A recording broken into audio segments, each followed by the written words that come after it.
अस्सलाम वालेकुम। आज हम चैप्टर 4 का नेक्स्ट टॉपिक डिस्कस कर रहे हैं जा रहे हैं हमारे पास टॉपिक है nature of bonding and properties. ठीक है, बॉन्डिंग की नौइयत और उनकी खसूसियात। सबसे पहले हम डिस्कस करेंगे आयनिक कंपाउंड्स को। ठीक है, हम देखते हैं कि आयनिक कंपाउंड्स की प्रॉपर्टीज़ क्या होती हैं।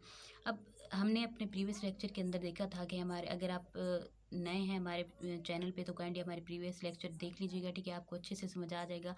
हमने पीछे डिस्कस किया, ठीक है, आयनिक बॉन्ड कैसे बनता है। हमें पता है कि जो आयनिक कंपाउंड्स होते हैं, ठीक है, वो किसके नतीजे में बनते हैं, आयनिक बॉन्ड्स के नतीजे में। ठीक है, अब जो आयनिक कंपाउंड्स हैं वो पॉजिटिव और नेगेटिव चार्जेस वाले आयन से मिलकर बनते हैं। ठीक है, लिहाजा ये कंपाउंड मॉलिक्यूल्स की बजाय आयंस पर मुश्तमिल होते हैं, यानी कि आयंस के ऊपर कंसिस्ट कर रहे होते हैं। पॉजिटिव और नेगेटिव चार्ज जिनके ऊपर जिन आयंस के ऊपर होता है, ठीक है, वो ताकतवर इलेक्ट्रोस्टैटिक यानी कि स्ट्रॉन्ग इलेक्ट्रोस्टैटिक फोर्सेस के ज़रिए ठोस या क्रिस्टल की शक्ल में आपस में एक दूसरे के साथ अटैच होते हैं। ठीक है, मिसाल हमने भी डिस्कस की थी, जैसे हमारे पास है सोडियम क्लोराइड। ठीक है, सोडियम क्लोराइड के अंदर अब यहाँ पे मैं दोबारा से ड्रॉ करती हूँ। ठीक है, मैं बनाती हूँ। हमारे पास जैसे है सोडियम और हमारे पास उसके अलावा NaCl है। ठीक है, इसको हम क्या करते हैं कि आयंस के अंदर डिवाइड करते हैं, जैसे Na पॉजिटिव Cl नेगेटिव। ठीक है, अब सब दोनों के ऊपर क्या अलग अलग चार्ज है। ठीक है, अब ये एक दूसरे के साथ होल्ड होते हैं। यहाँ पे होल्ड किस वजह से हैं, होल्ड ये इसी वजह से एक दूसरे के साथ अटैच इस वजह से हैं क्योंकि इनके ऊपर डिफरेंट चार्ज है। एक के ऊपर पॉजिटिव चार्ज है, दूसरे के ऊपर नेगेटिव चार्ज है। ठीक है, और इनके दरमियान जो इलेक्ट्रोस्टैटिक फोर्स है वो स्ट्रॉन्ग है, इस वजह से एक दूसरे के साथ जुड़े हुए हैं। अब हम नेक्स्ट देखते हैं इनकी प्रॉपर्टीज़ या इनकी खसूसियात। ठीक है, अब खसूसियात हमारे पास क्या है आयनिक कंपाउंड्स की। अगर हम देखें सबसे पहले नंबर पे हमारे पास है कि आयनिक कंपाउंड्स क्रिस्टलाइन ठोस होते हैं, यानी कि क्रिस्टलाइन सॉलिड होते हैं। आयनिक कंपाउंड्स क्या होते हैं, पहले हमारे पास खसूसियत है कि आयनिक कंपाउंड क्रिस्टलाइन सॉलिड होते हैं। ठीक है ना, क्रिस्टलाइन सॉलिड होते हैं। अब दूसरे नंबर पे हमारी अगर हम इसकी खसूसियत देखें वो ये है कि ठोस स्टेट के अंदर यानी कि सॉलिड स्टेट में आयनिक कंपाउंड्स की इलेक्ट्रिकल कंडक्टेंस ना होने के बराबर होती है। ठीक है, यानी कि अब दूसरी इसकी प्रॉपर्टी क्या होगी कि सॉलिड स्टेट के अंदर, ठीक है, यानी कि जब ये सॉलिड स्टेट के अंदर होंगे तब इनकी जो कंडक्टेंस होगी, ठीक है, कंडक्टेंस वो हम ये कह सकते हैं कि वो ना होने के बराबर होती है, यानी कि होती नहीं है, बिल्कुल ज़ीरो होती है। लेकिन अगर हम क्या करते हैं कि सोल्यूशन की शक्ल के अंदर या मोल्टन फॉर्म में अगर हम इसे देखें, जो हमारे पास आयनिक कंपाउंड्स होते हैं, ठीक है, हमारे पास किस फॉर्म में, सोल्यूशन फॉर्म में, या फिर ये हमारे पास अगर हम देखें मोल्टन फॉर्म के अंदर, ठीक है, ये क्या होते हैं, ये कंडक्टर होते हैं, यानी कि इलेक्ट्रिसिटी को कंडक्ट करते हैं। तो ये क्या है हमारे पास सेकंड प्रॉपर्टी है। अब इलेक्ट्रिसिटी को कंडक्ट क्यों करते हैं, कंडक्ट इस वजह से करते हैं क्यों, क्योंकि जब ये सोल्यूशन फॉर्म में होंगे या मोल्टन स्टेट के अंदर होंगे तो क्या होगा कि इनके अंदर जो फ्री आइंस होंगे, ठीक है, फ्री आइंस या फ्री इलेक्ट्रॉन्स होंगे या मोबाइल इलेक्ट्रॉन जिन्हें हम कहते हैं, वो डिवेलप हो जाते हैं, वहाँ पे मौजूद होते हैं। ठीक है, जिसकी वजह से क्या होता है कि इलेक्ट्रिसिटी को फिर कंडक्ट करना स्टार्ट कर देते हैं। अब उसके बाद हमारे पास है आयनिक कंपाउंड्स के मेल्टिंग और बॉइलिंग पॉइंट हाई होते हैं। ठीक है, थर्ड प्रॉपर्टी हमारे पास क्या है कि इनके जो मेल्टिंग पॉइंट, ठीक है, मेल्टिंग पॉइंट हाई होंगे। ठीक है, हाई, और जो बॉइलिंग पॉइंट होंगे, बॉइलिंग पॉइंट भी हाई होते हैं, यानी कि बहुत ज़्यादा होते हैं। अब मिसाल के तौर पर जैसे सोडियम क्लोराइड है, ठीक है, सोडियम क्लोराइड का मेल्टिंग पॉइंट हमारे पास है NaCl। ठीक है, NaCl का मेल्टिंग पॉइंट हमारे पास कितना है, 800 डिग्री सेंटीग्रेड। ठीक है, कितना, 800 डिग्री सेंटीग्रेड के ऊपर ये मेल्ट करता है।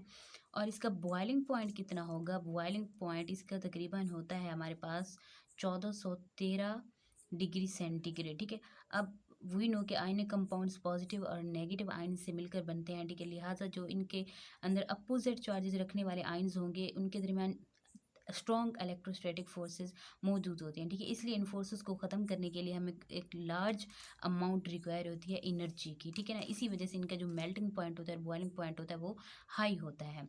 ठीक है, तो नेक्स्ट हम फिर डिस्कस करते हैं जो हमारे पास है टॉपिक, इसका इसी का हिस्सा है, वो है हमारे पास कोवेलेंट कंपाउंड। ठीक है, हम कोवेलेंट कंपाउंड्स की प्रॉपर्टीज़ को देखते हैं कि ये किस टाइप के प्रॉपर्टीज़ शो करते हैं, कोवेलेंट कंपाउंड्स, कोवेलेंट कंपाउंड्स। ठीक है ना, अब कोवेलेंट कंपाउंड्स का हमें पता है कि जो कोवेलेंट कंपाउंड्स होते हैं वो एटम्स के दरमियान इलेक्ट्रॉन्स की शेयरिंग से बनते हैं। कैसे बनते हैं, इलेक्ट्रॉन्स इलेक्ट्रॉन्स की शेयरिंग से बनते हैं। ठीक है ना, जब इलेक्ट्रॉन एटम्स आपस में शेयर करते हैं तो उसके नतीजे में जो कंपाउंड बनेगा उसे हम कहेंगे कोवेलेंट कंपाउंड। ठीक है, अब कोवेलेंट कंपाउंड जो बनते हैं वो मॉलिक्यूल्स पर कोवेलेंट कंपाउंड, ठीक है, ये इलेक्ट्रॉन की शेयरिंग से बनते हैं। अगर हम देखें कि जो कोवेलेंट कंपाउंड होते हैं ये as compare to ionic bond ये वीक कंसीडर किए जाते हैं, ठीक है। कोवेलेंट कंपाउंड्स के अंदर दो या दो से ज़्यादा जब नॉन मेटेलिक एलिमेंट्स मिलते हैं तो ठीक है, तो मिलकर वो इनके नतीजे में इनके कोवेलेंट कंपाउंड बनते हैं। जब क्या होगा कि नॉन मेटेलिक, ठीक है ना, नॉन मेटेलिक एलिमेंट्स, ठीक है, नॉन मेटेलिक एलिमेंट्स जब आपस में मिलेंगे, उनके मिलने के नतीजे में जो हमारे पास कंपाउंड हासिल होते हैं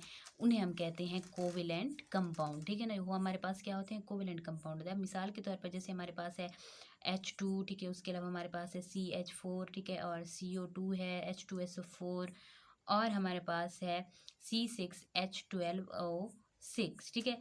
अब इनके अंदर अगर हम देखें कि जो लो मालिक्यूलर मास रखने वाले एलिमेंट है, ठीक है, उन कंपाउंड्स को या तो गैसेस, वो या तो गैसेस की सूरत में होते हैं, ठीक है, या फिर वो जल्दी बॉयल हो जाने की वाले मायात में यानी कि लिक्विड के अंदर होते हैं, ठीक है।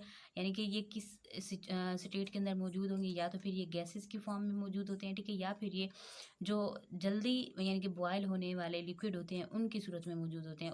उसके अलावा अगर हम देखें जो हमारे पास लो मालिक्यूलर मास रखने वाले कोवेलेंट कंपाउंड्स हैं, ठीक है, वो, ठीक है, वो किस स्टेट के अंदर होंगे, लो मालिक्यूलर मास, ठीक है, जिनका मालिक्यूलर मास लो होगा वो सॉलिड स्टेट के अंदर मौजूद होते हैं, ठीक है। किस स्टेट के अंदर मौजूद होंगे, सॉलिड स्टेट के अंदर मौजूद होते हैं। अब कोवेलेंट कंपाउंड्स की अगर हम प्रॉपर्टीज देखें तो हमारे पास सबसे पहले ये है कि इनके जो मेल्टिंग और बॉइलिंग पॉइंट्स होते हैं वो कम होते हैं, लो होते हैं, ठीक है। यानी कि जो हम ये कह सकते हैं कि मेल्टिंग और बॉइलिंग पॉइंट इनके लो होते हैं, कम होते हैं। उसके बाद ये है कि ये इलेक्ट्रिसिटी के हम ये कह सकते हैं कि कंडक्टर नहीं होते, ठीक है, नॉन कंडक्टर हम इन्हें कह सकते हैं, ठीक है। दूसरे लफ्ज़ों में हम ये भी कह सकते हैं कि ये नाकिस कंडक्टर होते हैं इलेक्ट्रिसिटी के। अब ऐसे कंपाउंड जिनके बॉन्ड्स पोलर होते हैं वो इलेक्ट्रिसिटी के कंडक्टर होते हैं, ठीक है, और ये पोलर सॉल्वेंट्स में हल हो जाते हैं। अब तीसरे नंबर पे हमारी प्रॉपर्टी है कि ये यूजुअली देखा ये गया है कि पानी के अंदर डिज़ोल्व नहीं होते, ठीक है, अनडिज़ोल्व्ड इन वाटर हम ये कह सकते हैं, ठीक है, अनडिज़ोल्व्ड इन वाटर, वाटर के अंदर ये डिज़ोल्व नहीं होते। लेकिन अगर हम देखें कि वाटर के अलावा ये जो दूसरे हमारे पास नॉन एक्वस सॉल्वेंट होते हैं, जैसे कि हमारे पास है बेंजीन है, ठीक है, बेंजीन है, उसके अलावा हमारे पास है ईथर, ठीक है, ईथर के अंदर ये डिज़ोल्व होते हैं, बेंजीन के अंदर डिज़ोल्व होते हैं, और उसके अलावा अल्कोहल के अंदर ये डिज़ोल्व हो जाते हैं, ठीक है, और एसीटून के अंदर भी ये डिज़ोल्व हो जाते हैं। यानी कि जो हमारे पास नॉन एक्वस सॉल्वेंट होंगे ये उनके अंदर ईजिली डिज़ोल्व हो जाते हैं, लेकिन वाटर के अंदर ये डिज़ोल्व नहीं होते।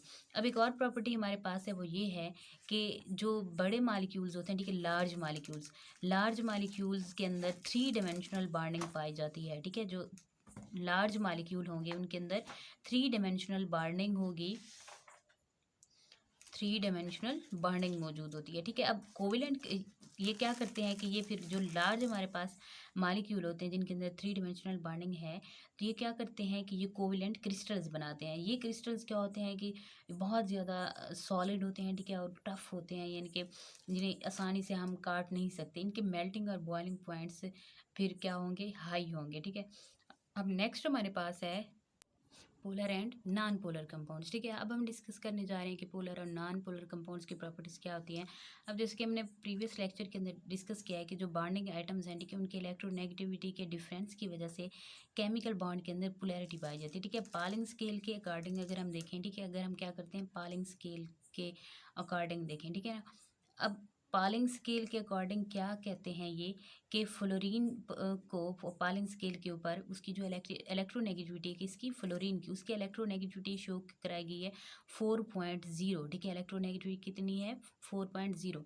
अब दूसरे एलिमेंट्स की वैल्यूज़ अगर हम इसकी निस्बत से हम क्या कर सकते हैं, पॉलिंग स्केल की मदद से मालूम कर सकते हैं। अब हमारे पास नॉन पोलर और पोलर कोवेलेंट कंपाउंड्स की खसूसियात में, उनकी प्रॉपर्टीज़ में थोड़ा सा स्लाइटली डिफरेंस पाया जाता है, ठीक है। नॉन पोलर कंपाउंड्स यूजुअली पानी के अंदर डिज़ोल्व नहीं होते, जबकि जो पोलर कंपाउंड होते हैं वो पानी के अंदर डिज़ोल्व हो जाते हैं, ठीक है। इसी तरह से अगर हमारे पास जैसे नॉन पोलर कंपाउंड है वो इलेक्ट्रिसिटी के कंडक्टर नहीं होते, लेकिन पोलर कंपाउंड पानी में कंपाउंड का पानी के अंदर जो सोल्यूशन होता है वो यूजुअली इलेक्ट्रिसिटी का कंडक्टर होता है, ठीक है। क्योंकि पानी के साथ रिएक्शन के नतीजे में क्या होता है, आयंस बन जाते हैं, इसी वजह से वो क्या फिर क्या करते हैं कि इलेक्ट्रिसिटी को कंडक्ट करते हैं।